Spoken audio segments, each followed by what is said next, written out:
Hello everyone, this is Professor Roman. Let's continue the group theory lectures. We are now going to discuss subgroups in more detail than we have done so far, as well as external direct products.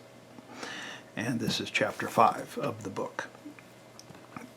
I do need to remind you of a couple of facts from Appendix B of this book.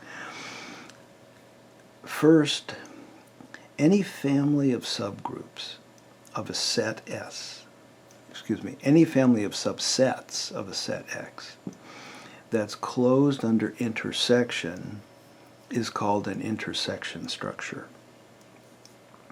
And second, intersection structures are complete lattices where meet is intersection, but the join is generally more complicated than, it's not generally the union. And I discussed that in Appendix B very carefully. So if this isn't familiar to you, please visit that appendix. Also, you can look at the 5th lecture in the linear algebra series, and that is on partially ordered sets and lattices. Now, the family sub G of all subgroups of a group G is partially ordered by set inclusion. And whenever we encounter a partially ordered set, it's worth checking to see if it is indeed a lattice. In other words, if it has meets, which are greatest lower bounds, and joins, which are least upper bounds. This is the case for the subgroups of a group because Theorem 13 in Appendix B says that any intersection structure is a complete lattice. And so we just need to show that the family sub G is an intersection structure. Well, if G is a group, then the intersection of any family of subgroups of G is a subgroup of G. Or put more formally, sub G is an intersection structure and therefore a complete lattice. And I invite you to think about the empty family of subgroups and whether that fits this statement or not. In any case, the meet of a family of subgroups is their intersection.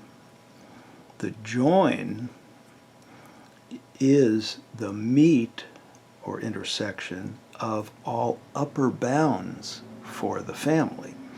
So that looks like this: the intersection of all subgroups S of G that contain the family, meaning that S contains every subgroup in the family. So sub G is then called the subgroup lattice of G.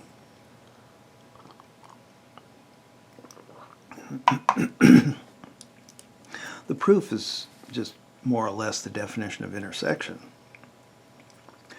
To show, let's say this is what the family looks like. To show that the intersection is closed under product, if we take two elements A and B in the intersection, that means by definition of intersection that A and B are in every member of the family. Therefore, the product is in every member of the family, so the product is in the intersection. Similar argument for inverses. If A is an element of the intersection, then A belongs to every member of the family. Therefore, A inverse does as well. Therefore, A inverse is in the intersection. Now, the description of the join given by this theorem is quite important. It does, for example, show that joins exist, but it doesn't describe the nature of the elements in the join. And I will come back to that a bit later, when we can, in fact, give a simple description of these elements.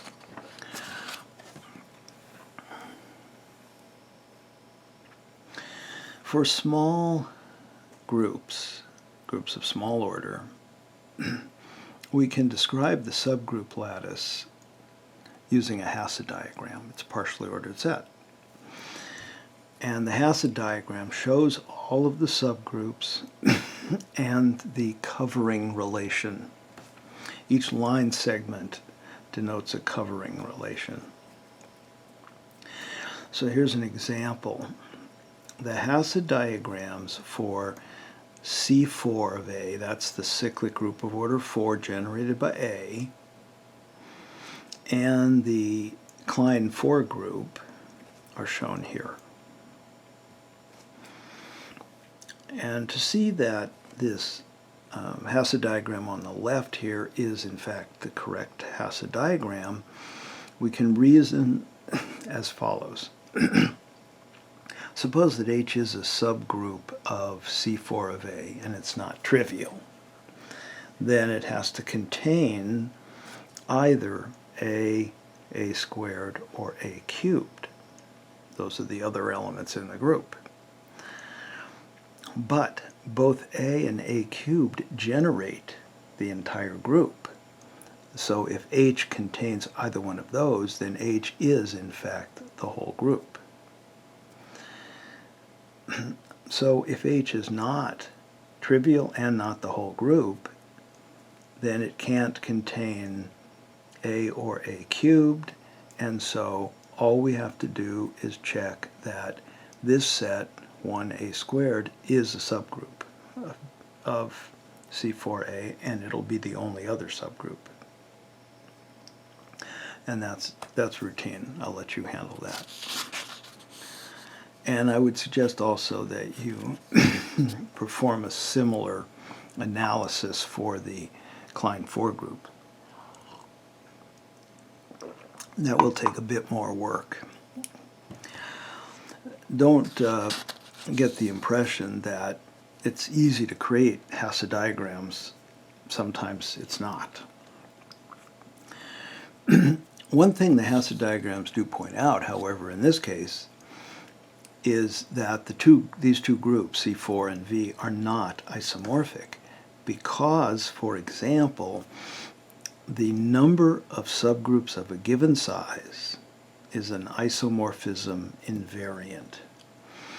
But the number of subgroups of size 2 is not the same for these two groups. Therefore, they are not isomorphic. Now let's look at the concept of the subgroup generated by a subset of a group. So if G is a group and A is an element of G, then we've already seen that the cyclic subgroup of G generated by the element A is the subgroup consisting of all the integral powers of A. These may or may not be distinct depending on whether the group is finite or infinite. But there are two other ways we can describe this group that will be more amenable to generalization. Because any subgroup of G that contains A has to contain all the powers of A, we can say the following. The subgroup generated by A is the smallest subgroup of G that contains the element A. Also, the subgroup generated by A is the intersection of all subgroups of G that contain A.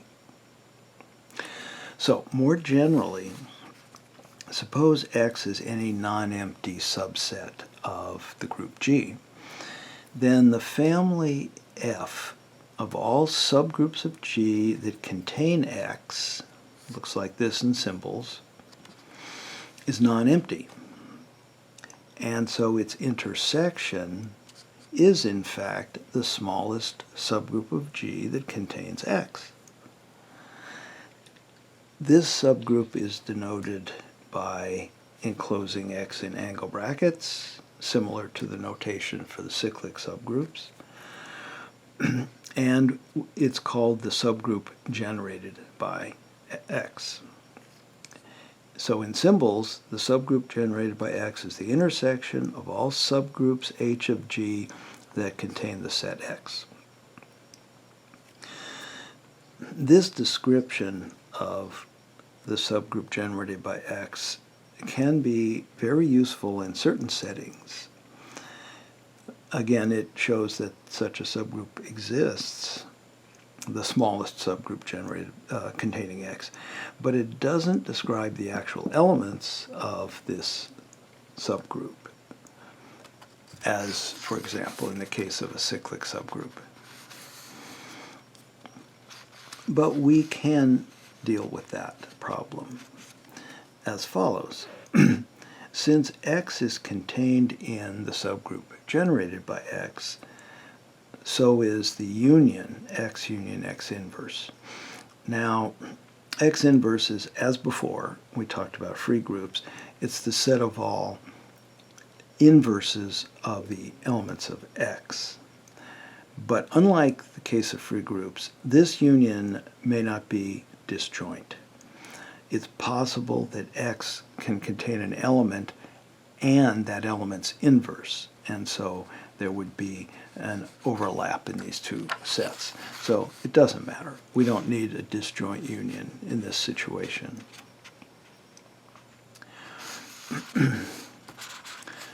Moreover, every word over this union, so that the words have this form, x1 to the e1 times, etc., xn to the en. The xi's belong to x, the ei's are integers. Every one of these words is an element of the subgroup generated by X. So if I call the set of all words over this union, call it W, W is a subset of the subgroup generated by X. Just to be clear, in case there is any confusion here with respect to the free group, in contrast to the construction of the free group on X, here we are thinking of the words over this alphabet not as formal strings, but as elements of the group G, which they certainly are. And so we think of juxtaposition not as a formal product, but as the group product in G. And the symbol X inverse is indeed the inverse of X, and the empty word, which I'll write as 1 probably, is the identity element of G. Okay. Now, W, so we've said that, let me go back here, we've said that W is contained in the subgroup generated by X. On the other hand, W is a subgroup of G. It's certainly closed under product. If you take two words over this alphabet, X union X inverse, and you take their product, you get another one of those words. It's also closed under inverses. If you have a word in W, to get its inverse, you reverse the order of the factors and you stick minus signs in front of the exponents. So there's an example right here. So W, being a subgroup of G, is one of the contributors to the intersection that defines the subgroup generated by X, which means this subgroup is contained in W. That's the reverse inclusion. So the two are equal. Okay. In summary then, the elements of the subgroup generated by X are simply the words over this union. And they look just like this, where the xi's belong to X and the ei's are integers. So that's the content of this theorem. Let X be a non-empty subset of a group G. The following are equivalent for a subgroup H of G. H is the smallest subgroup of G that contains X.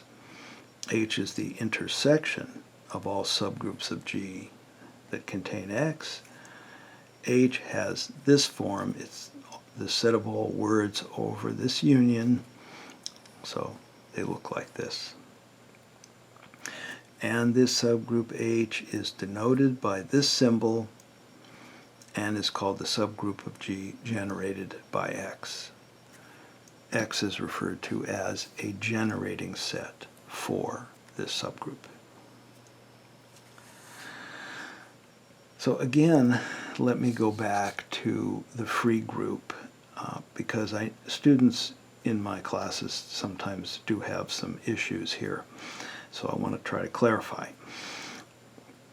The derivation of this subgroup as words over this alphabet is certainly reminiscent of the derivation of the free group.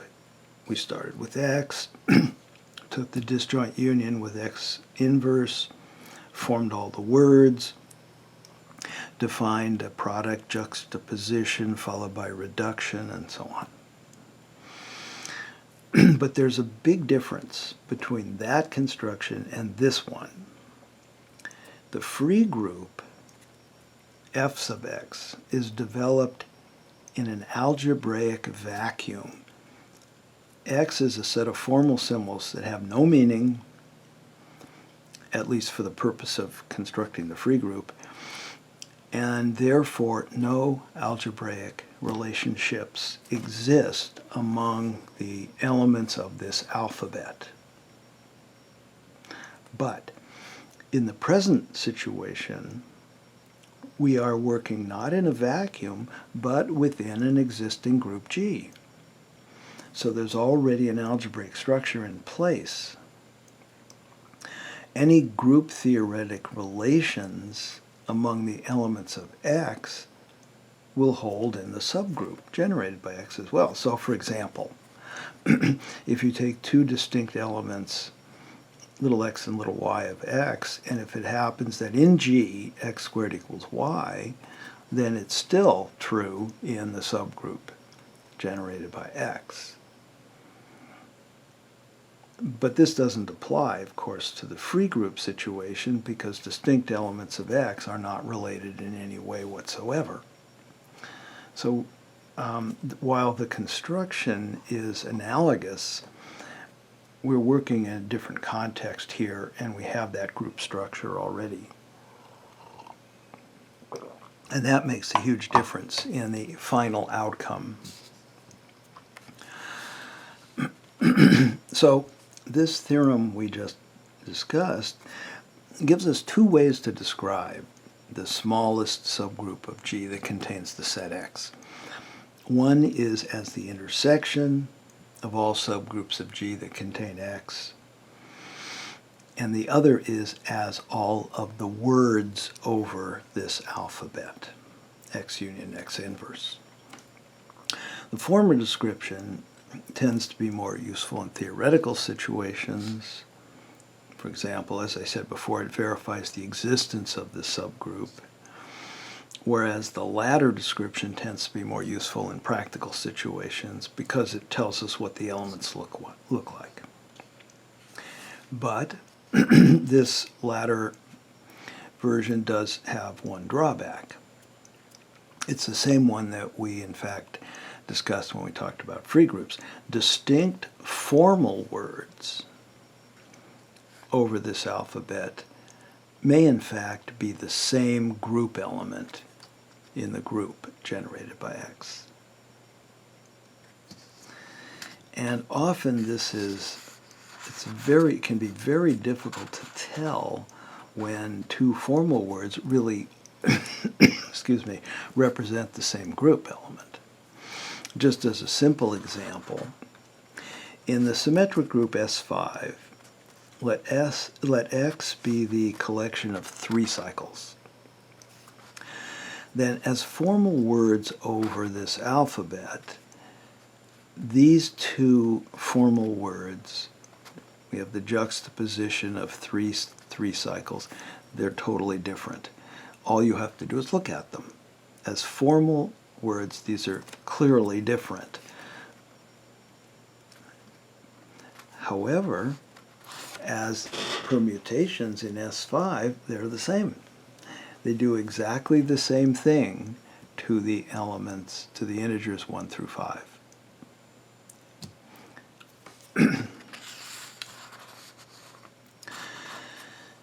The concept of a generating set for a group, and that includes subgroups of a bigger group, subgroups are groups, is akin to the concept of the spanning set of a vector space. That's also called a generating set for a vector space.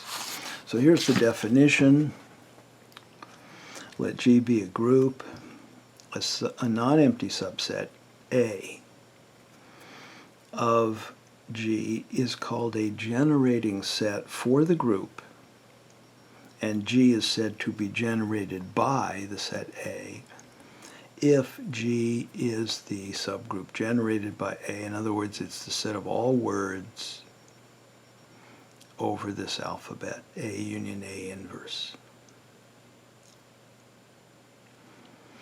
If G is generated by the set A, we will write this, or we will write this if we want to identify the elements or the index set.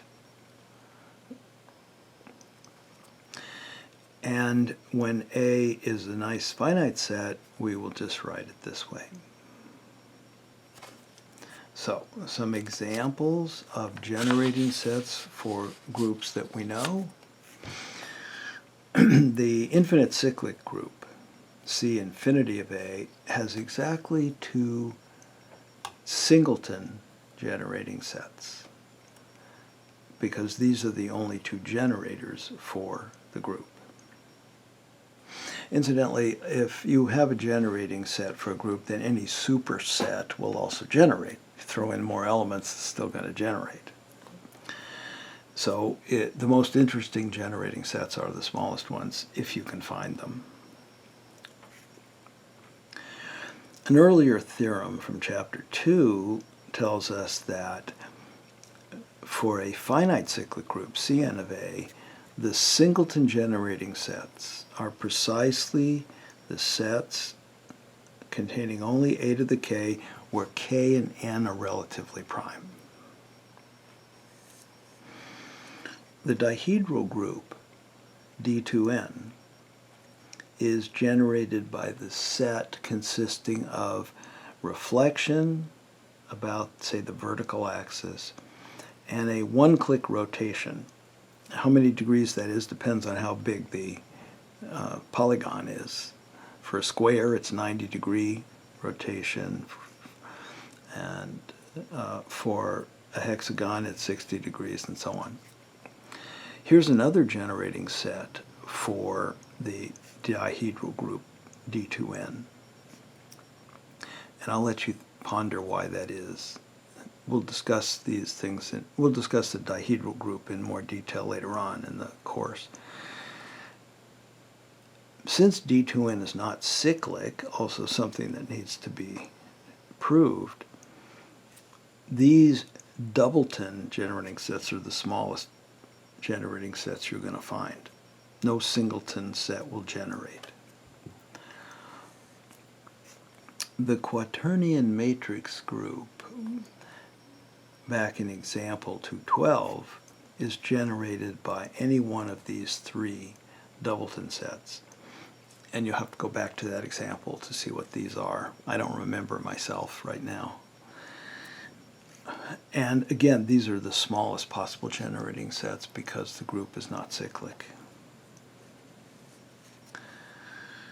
In terms of the symmetric group, you remember there's the transposition decomposition of every permutation. That says that the transpositions generate the entire symmetric group. The family of transpositions is a generating set for Sn. In fact, Sn has some very interesting generating sets, and in a later chapter we'll show that the following sets do generate. First, the transpositions of 1. So these transpositions, they all have a 1 So this 1 transpose is 1 and 2, then transpose 1 and 3 all the way up to 1 and n. That's enough to generate. And one way to prove that would be to show that any transposition is a product of these transpositions. The adjacent transpositions will generate Sn.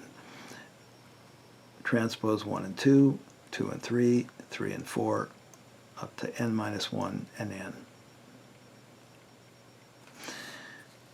Sn, believe it or not, complicated group, has a doubleton set that generates the n cycle 1 through n and the single transposition 1, 2 will generate. Every permutation in Sn is a product, or I should say a word, over these two permutations.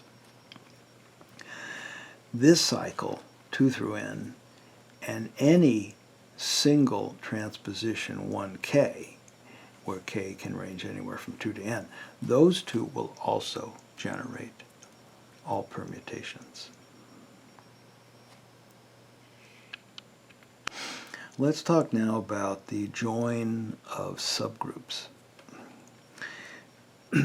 We have a description of the join of a family of subgroups. It's the intersection of all the upper bounds for the family, all the subgroups of G that contain the entire family. And as I mentioned, that doesn't describe the nature of the elements of the join.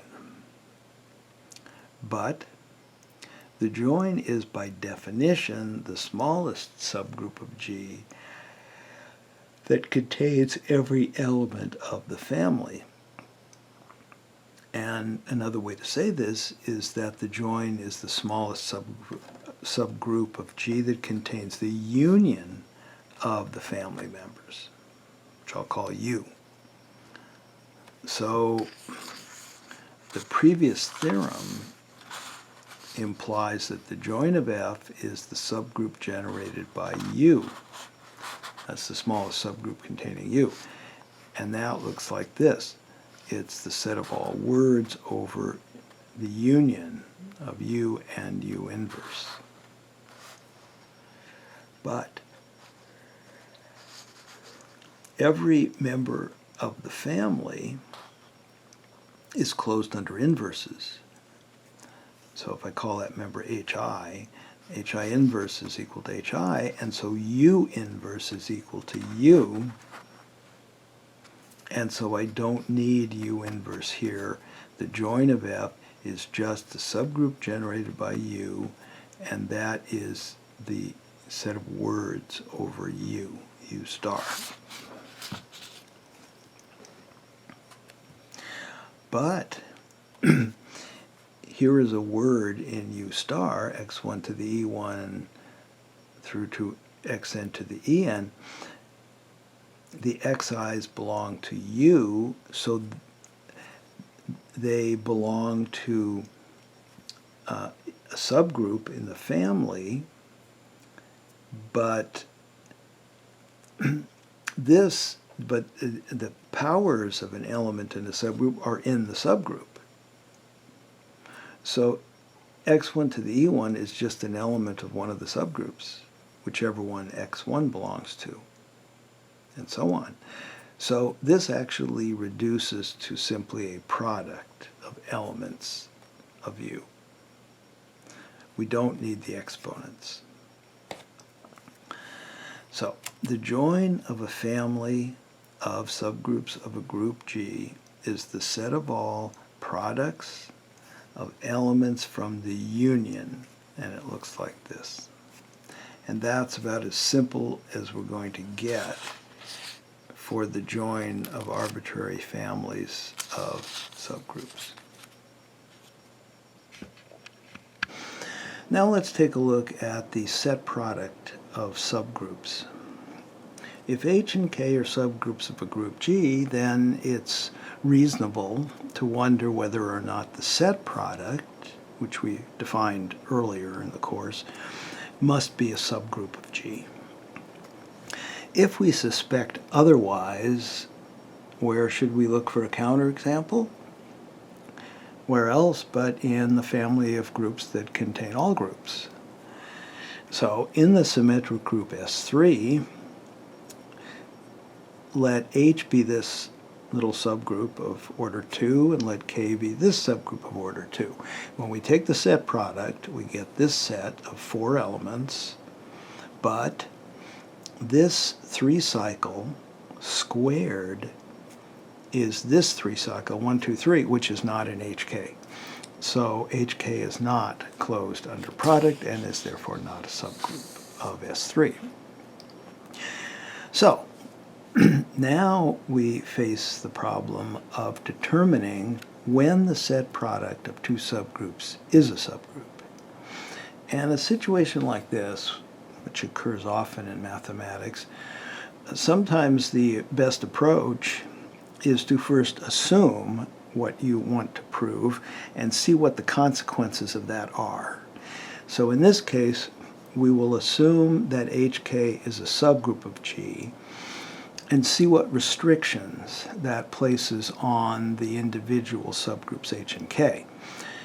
If we're thorough and if we're fortunate, the restrictions that we discover may turn out to be both necessary and sufficient to guarantee that HK is a subgroup. So let's assume for the moment that HK is a subgroup of G. Well, HK contains both individual subgroups, H and K, and so since HK is a subgroup, it must contain their product in either order. So it must contain KH. So the HK is a subgroup of G implies KH is contained in HK. What about the converse? This inclusion says in words that in a product of the form little k, little h, belonging to KH, the factors can be swapped, can be interchanged, but this may cause a change in both factors, yet within their respective subgroups. So little k may become little k prime, but it's still in capital K. And little h may become little h prime, but it's still in capital H. So there is an h prime in H and a k prime in K for which KH equals h prime k prime. This is a really useful tool. And so for this discussion, let's refer to it as the swapping rule. That's my term, so I doubt you'd see it elsewhere. So what we know is that if HK is a subgroup of G, then the swapping rule holds for H and K. As to the converse, if we suppose the swapping rule holds for these 2 subgroups, then we want to show that HK is a subgroup of G. Well, as to the closure of HK under product, if we have 2 elements of HK, so I have H1K1, H2K2. I'm going to say once now so I don't have to keep repeating it. The little h's always belong to capital H and the little k's always belong to capital K. So when we take the product here and associate, look at the middle factors here. Remember, we're trying to show that this product still belongs to HK. So I need to show it's a product of some little h and some little k. And the problem here is I have the h's and k's interleaved. So I just want to swap these 2. So I apply the swapping rule to K1, H2. So there's an H prime and a K prime for which this product, which again is this, is equal to H1, H prime, K2, and that is the product of something in H namely H1, H prime, and something in K, namely K prime, K2. Closure under product. As to closure under inverses, if little h little k belongs to hk, then the inverse of little h little k is k inverse h inverse, and that's what I want to swap. And so again, there's an h prime and a k prime, and I can swap, and I am back in capital H, capital K. Closure under inverses. So HK is a subgroup of G, and we have the biconditional. HK is a subgroup of G if and only if KH is contained in HK. But we can improve upon this because of a very simple and sometimes quite useful observation, namely that every element of a group, and in this case we're talking about the group HK, is the inverse of another element in the group. And that's rather trivial because an element A is the inverse of its own inverse. So every element can be written as an inverse. Therefore, if KH is contained in HK, we know then HK is a subgroup. But then for any little h in H and little k in K, we have HK inverse equals K inverse H inverse. Same thing I wrote here, but I don't swap. This is in KH. Every element of HK has this form. It's the inverse of something in HK. And so every element of HK belongs to KH.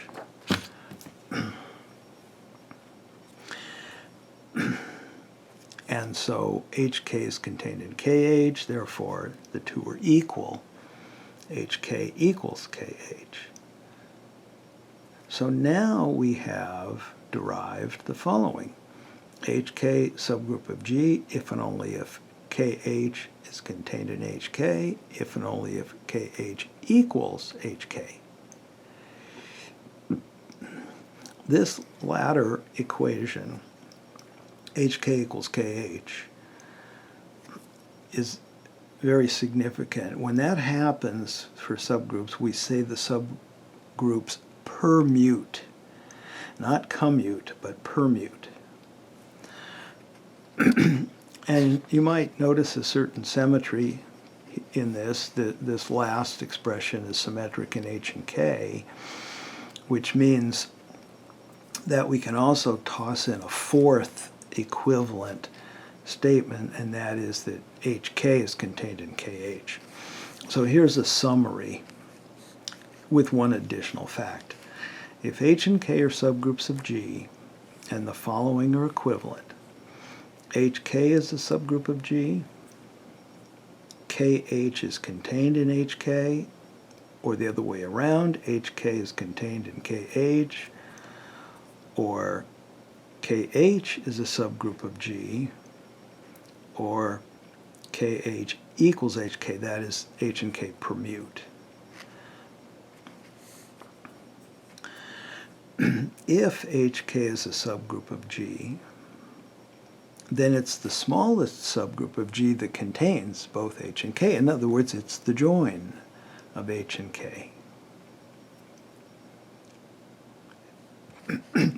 Some of these will be more useful than others.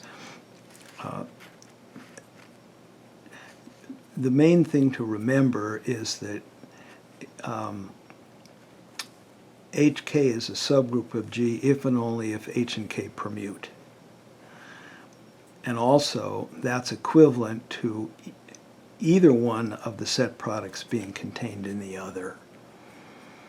That's a more practical, if you have to show that H and K permute, it's sufficient to show that HK is contained in KH or vice versa. let's think more now about the join. We determined earlier that the join, H join K, of two subgroups is the set of all products of the form x1 through xn, where the xi's lie either in H or K, a product of elements from the union, H union K. Theorem 5.8, the one we just went through, tells us that if H and K permute, then the join is just the set product. So basically, we can gather together the elements of H, say to the left if we want, and the elements of K to the right, and so we get a member of the set product. In fact, the swapping rule, which is what we are dealing with here, can also be used to find a simple description of the elements of the join of any non-empty family of pairwise permuting subgroups, which we will refer to as a permuting family. So if W is this product, x1 through xn, that's an element of the join. So each of the factors belongs to a subgroup in the family. Or put another way, the factors belong to the union of the family. Then we can use the swapping rule to move any factor in W to the left. Although this may change the factor, it remains within the same subgroup in the family as the original factor. So in this way, we can gather together and combine factors that belong to the same members of F. And that results in a product like this, y1 through ym, where each factor belongs to a different member of the family. So to be a little more specific on this, since there are only finitely many factors, x1 through xn, in the factorization of the element W, we can assume that these distinct subgroups, K1 through Km, contain all of these factors. A finite number of subgroups is all we need, and we can make this as efficient as possible if we want by only including subgroups that we actually need. But even that's not essential. Now, we can use the swapping rule to move the factors that belong to K1 to the far left and collect them into a single element, y1, that belongs to K1. So W now becomes y1. The other factors may have changed, we don't know. As we push the factors that belong to K1 to the left, we will be swapping with some of the x's here. Maybe not all of them, but if we have to move xn, we'll be swapping with all of them. So I'm just going to write this as y1 times z2 through zp. And there may be fewer factors here than there were originally, because after I moved all the factors that belong to K1 to the left, I combined them into y1. I took their product. So y1 belongs to K1, and none of the other factors belongs to K1. Z2 through Zp do not belong to K1.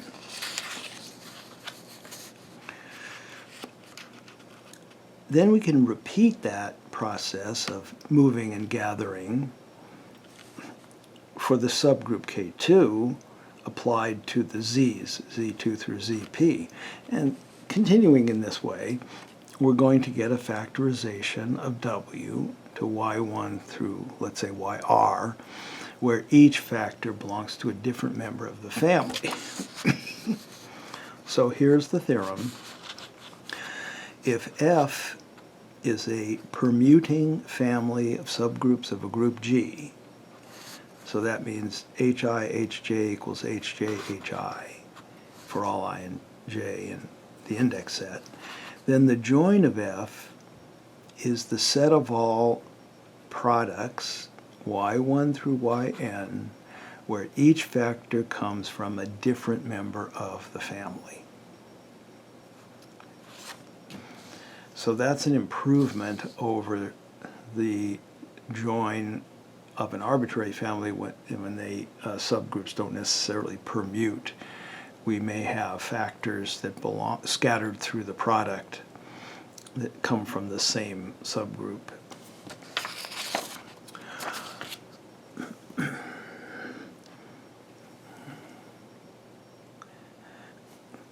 Excuse me while I have a sip.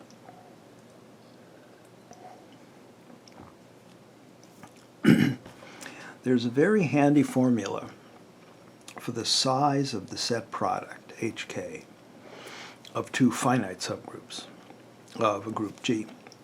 And this holds even if HK is not a subgroup. That's irrelevant. It's generally not the case that the size of HK is the size of H times the size of K. And that should make sense because distinct products, little h, little k, may be the same group element, so there may be a lot of redundancy in the set product, reducing its size. Of course, what we do know is that the size of the Cartesian product, h cross k, is size of h, size of k. So we get the idea that maybe the map F from the Cartesian product to the set product defined in words by just multiply the two components together. Maybe that can be of some assistance in figuring out the size of HK.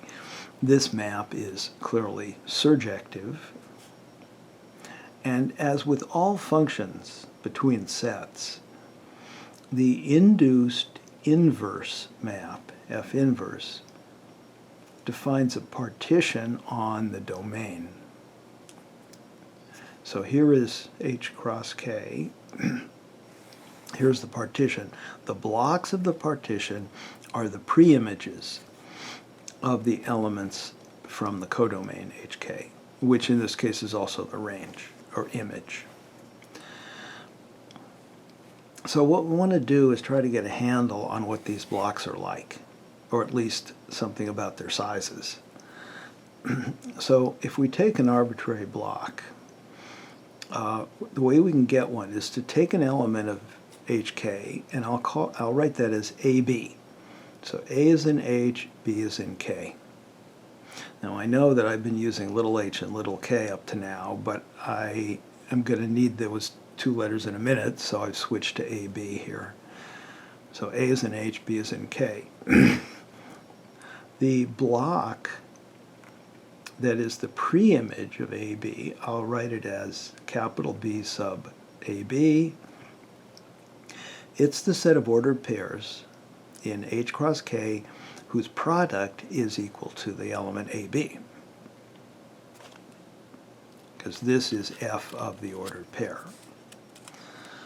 Okay. I hate this when I can't get the pages apart. All right, there we go. So notice here, though, that HK is equal to AB if and only if A inverse H is equal to B inverse BK inverse. And I do this because I want this side to be in capital H and this side to be in capital K, which it is. So if I let E be the common element here, it's in the intersection, H intersect K. And HK has the form AE, comma, E inverse B. Just have to plug in. So an arbitrary ordered pair in this block can be written this way. AE, comma, E inverse B, where E is in the intersection.